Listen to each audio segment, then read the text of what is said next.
vintage FA Cup goal for Arsenal. Only Ray Parlour's second goal of the season. It's come in the FA Cup final. I think it's great for African football that there's 5 nations going to the World Cup. Opportunity to improve again, get a bit of experience for the players as well. I know Nigeria are probably the favourites in Africa to do well. Got some good players. I played with a lot of your players, Kanu, Yakubu, people like that. So, it's an opportunity. I mean, what they're trying to do at the moment is get the youngsters involved a lot more in football and the grassroots side of it, and try and improve and get more African players into Europe and playing, which they've got a massive following. But it's going to be one day where you're going to be a real force, one of these African nations, and I'm sure, looking forward, that it's all about having experience and having players getting used to playing in tournament football, and especially World Cup football, to really improve your nations.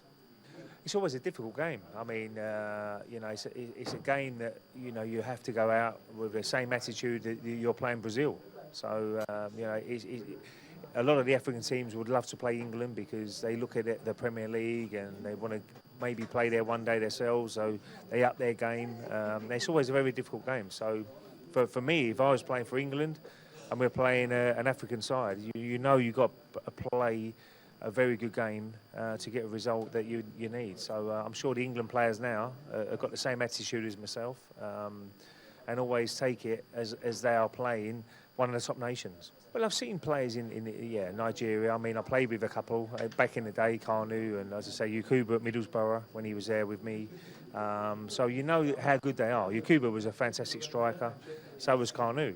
So you know how good they can be. Okocha as well, when he played for Bolton in the Premier League. So they've got good talent, very good talent. It's just to get in the right blend. I mean, I'm sure the national coach for Nigeria will be looking at a little bit of strength in midfield and a good attacking ability, someone who can score a goal, good defensive unit, and it's pretty difficult. Sometimes these African nations have got maybe 2 or 3 real top quality players, and the rest are a little bit behind. So that's what they've got to try and catch up and try and get. That first thing they put out is very similar sort of players, and that's where they probably will challenge the European sides and obviously South American and American sides. They've got a game plan. All teams will be working towards the World Cup and having a formation they play, having the right personnel in their teams if they're not injured. And that's down to the manager. The manager is so important that he picks the right squad of the right players and puts the right formation out.